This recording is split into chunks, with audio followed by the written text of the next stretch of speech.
उत्तर प्रदेश के कासगंज का छोटा सा कस्बा पटियाली नवंबर 2021 में एक तूफान का केंद्र बन गया, जब यौन उत्पीड़न के आरोप सामने आए। एक ईंट भट्ठे के पास रहने वाले दो परिवार एक कड़वी कानूनी लड़ाई में उलझ गए। इस मामले ने न्याय व्यवस्था, मीडिया की भूमिका और कानूनी बारीकियों को समझने के महत्व पर चिंता जताई है। मामला एक युवती द्वारा पवन और आकाश नाम के दो पुरुषों पर लगाए गए आरोपों के इर्द गिर्द घूमता है। महिला ने पुरुषों पर पटियाली के बाहरी इलाके में एक पुलिया के पास उसके साथ बलात्कार करने का प्रयास करने का आरोप लगाया। इस घटना ने लोगों में आक्रोश फैला दिया और भारत में महिलाओं की सुरक्षा को लेकर बहस छिड़ गई। इस मामले को मीडिया में व्यापक रूप से रिपोर्ट किया गया है, अक्सर सनसनीखेज सुर्खियों और अधूरी जानकारी के साथ। इस वजह से भ्रम और गलत सूचना फैली है, जो जिम्मेदार पत्रकारिता और सूचित सार्वजनिक संवाद की आवश्यकता पर प्रकाश डालती है।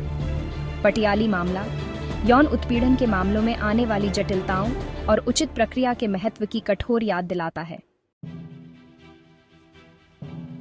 10 नवंबर 2021 को युवती जब घर लौट रही थी, तब कथित तौर पर पवन और आकाश ने उसका रास्ता रोका। उसके बयान के अनुसार पुरुषों ने उसके स्तनों को पकड़ा, उसके पायजामे का नाड़ा तोड़ा और उसे एक पुलिया के नीचे घसीटने की कोशिश की। महिला ने दावा किया कि उसने वापस लड़ाई लड़ी और उनके चंगुल से भागने में कामयाब रही। अगले दिन पीड़िता की मां ने पटियाली पुलिस स्टेशन में शिकायत दर्ज कराई। उसके बयान के आधार पर पुलिस ने आरोपियों के खिलाफ प्राथमिकी दर्ज की। बाद में पवन और आकाश को गिरफ्तार कर लिया गया और उन पर यौन अपराधों से बच्चों का संरक्षण अधिनियम यानी पॉक्सो एक्ट के तहत बलात्कार का आरोप लगाया गया। पॉक्सो एक्ट भारत में बाल यौन शोषण की बढ़ती चिंता को दूर करने के लिए 2012 में अधिनियमित एक व्यापक कानून है। यह अधिनियम यौन उत्पीड़न से लेकर गंभीर यौन हमले तक के अपराधों के लिए कड़ी सजा का प्रावधान करता है। शुरुआती आरोपों में पॉक्सो एक्ट को शामिल करना महत्वपूर्ण था, क्योंकि यह दर्शाता था कि आरोपों को कितनी गंभीरता से देखा गया। 17 मार्च 2025 को इलाहाबाद उच्च न्यायालय ने अपना फैसला सुनाया तो मामला नाटकीय मोड़ पर आ गया। मामले की अध्यक्षता कर रहे न्यायमूर्ति राम मनोहर नारायण मिश्रा ने आरोपियों के खिलाफ बलात्कार के आरोपों को बदलकर भारतीय दंड संहिता यानी आईपीसी की धारा 354 बी और पॉक्सो एक्ट की संबंधित धाराओं के तहत हमला या कपड़े उतारने के इरादे से आपराधिक बल प्रयोग में बदल दिया।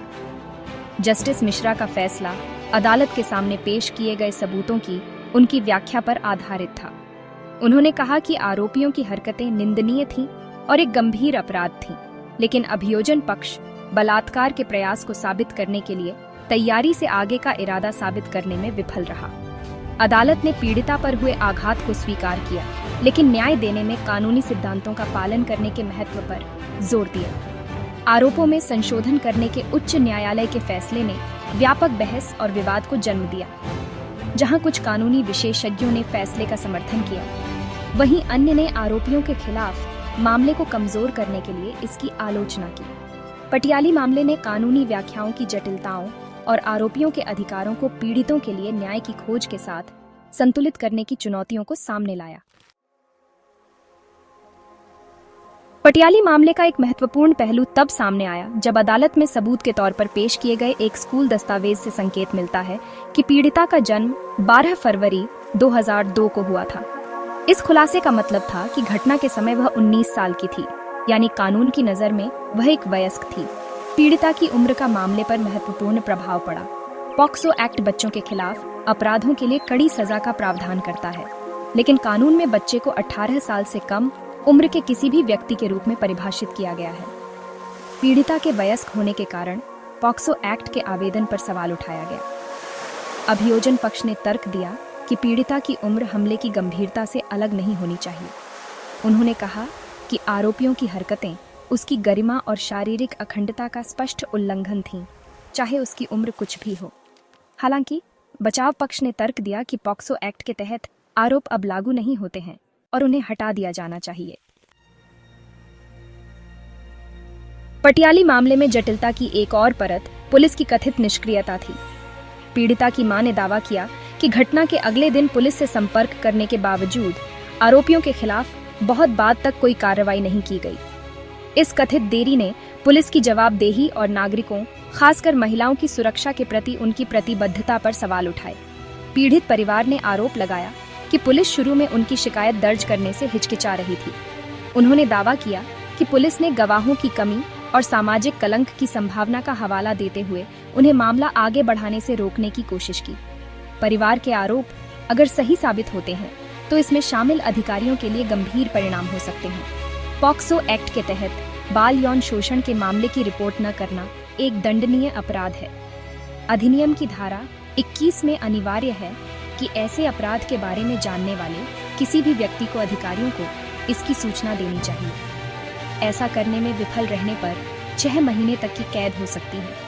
इसके अतिरिक्त अधिनियम की धारा 22 झूठी शिकायत दर्ज कराने वालों को दंडित करती है, जो वास्तविक पीड़ितों को आगे आने से रोक सकता है। धारा 6 जन आक्रोश और मीडिया का उन्माद। पटियाली मामले में इलाहाबाद उच्च न्यायालय के फैसले ने जनता में आक्रोश की लहर दौड़ा दी और मीडिया में उन्माद फैल गया। बलात्कार के आरोपों को हमले में बदलने के फैसले की व्यापक निंदा हुई। कई लोगों ने इसे न्याय को कमजोर करने के रूप में व्याख्यायित किया। सोशल मीडिया प्लेटफॉर्म गुस्से से भरी प्रतिक्रियाओं से भर गए। कई लोगों ने फैसले के पीछे कानूनी तर्क पर सवाल उठाए। वरिष्ठ वकील इंदिरा जयसिंह और कार्यकर्ता शबनम हाशमी सहित कानूनी बिरादरी के प्रमुख हस्तियों ने उच्च न्यायालय के फैसले पर निराशा व्यक्त की। उन्होंने तर्क किया कि फैसले ने एक खतरनाक मिसाल कायम की और यौन उत्पीड़न से बचे लोगों को न्याय मांगने से हतोत्साहित कर सकता है। केंद्रीय मंत्री अन्नपूर्णा देवी ने भी फैसले की आलोचना करते हुए आरोपियों के खिलाफ कड़ी कार्रवाई की मांग की। पटियाली मामले के बारे में जनमत बनाने में मीडिया ने महत्वपूर्ण भूमिका निभाई। जहां कुछ मीडिया आउटलेट्स ने संतुलित कवरेज प्रदान की, वहीं अन्य ने सनसनीखेज और भड़काऊ भाषा का सहारा लिया। न्याय से वंचित और अदालत बलात्कारियों की रक्षा करती है जैसी सुर्खियों ने जनता के गुस्से को हवा दी और इस धारणा में योगदान दिया कि आरोपियों को हल्के में लिया जा रहा है। धारा 7 रेखा पर चलना, मीडिया और अवमानना। पटियाली मामले में मीडिया की कवरेज ने जिम्मेदार पत्रकारिता और अदालत की अवमानना के बीच की बारीक रेखा के बारे में चिंता जताई। महाधिवक्ता ने कुछ मीडिया आउटलेट्स के खिलाफ आपराधिक अवमानना की कार्यवाही शुरू करने की अनुमति मांगी। 2 प्रमुख समाचार पत्रों पर भड़काऊ रिपोर्ट प्रकाशित करने का आरोप लगाया गया। पटियाली मामले ने पत्रकारों और कानूनी पेशेवरों के संतुलन पर प्रकाश डाला। धारा 8 सूचित राय का महत्व। पटियाली मामला तथ्यों और कानूनी बारीकियों की पूरी समझ के आधार पर राय बनाने के महत्व को रेखांकित करता है। उच्च न्यायालय के फैसले के बाद व्यापक आक्रोश और निंदा अधूरी जानकारी और सनसनीखेज मीडिया रिपोर्टों पर भरोसा करने के खतरों पर प्रकाश डालती है। किसी भी कानूनी मामले पर फैसला सुनाने से पहले आलोचनात्मक सोच में संलग्न होना और विश्वसनीय स्रोतों से जानकारी प्राप्त करना महत्वपूर्ण है। सूचित राय बनाने के लिए सुर्खियों या सारांश के बजाय अदालती फैसलों का पूरा पाठ पढ़ना आवश्यक है। किसी फैसले के पीछे कानूनी तर्क को समझना, भले ही कोई उससे असहमत हो, कानूनी सुधारों के बारे में रचनात्मक बातचीत में शामिल होने के लिए महत्वपूर्ण है। पटियाली मामला एक कठोर याद दिलाता है कि न्याय एक जटिल प्रक्रिया है, जिसके लिए सबूतों, कानूनी मिसालों और इसमें शामिल सभी पक्षों के अधिकारों पर सावधानी पूर्वक विचार करने की आवश्यकता होती है। जबकि जवाबदेही सुनिश्चित करने के लिए कानूनी कार्यवाही की सार्वजनिक जांच आवश्यक है। ऐसे मामलों को जिम्मेदारी की भावना और उचित प्रक्रिया के प्रति प्रतिबद्धता के साथ देखना भी उतना ही महत्वपूर्ण है। धारा 9 निष्कर्ष, न्याय और जिम्मेदारी। पटियाली मामला यौन उत्पीड़न के आरोपों, न्यायपालिका की भूमिका और जनधारणा को आकार देने में मीडिया के प्रभाव के आसपास की जटिलताओं का एक स्पष्ट उदाहरण है। ये जिम्मेदार रिपोर्टिंग, सूचित सार्वजनिक संवाद और कानूनी कार्यवाही की सूक्ष्म समझ के महत्व को रेखांकित करता है। जैसे जैसे निचली अदालत में मामला आगे बढ़ रहा है, यह जरूरी है कि सभी हितधारक न्याय की खोज को प्राथमिकता दें। कानूनी प्रणाली को निष्पक्ष सुनवाई सुनिश्चित करनी चाहिए, साक्ष्यों की सावधानी पूर्वक जांच करनी चाहिए और बिना किसी पूर्वाग्रह के कानून लागू करना चाहिए। मीडिया की सटीक और निष्पक्ष जानकारी प्रदान करने, सनसनीखेज होने से बचने और न्यायिक प्रक्रिया की पवित्रता का सम्मान करने में महत्वपूर्ण भूमिका है। अंततः पटियाली मामला एक शक्तिशाली अनुस्मारक के रूप में कार्य करता है कि न्याय सबसे अच्छा तब होता है जब उसे परिश्रम, निष्पक्षता और इसमें शामिल सभी लोगों के अधिकारों को बनाए रखने की प्रतिबद्धता के साथ दनबेल किया जाता है।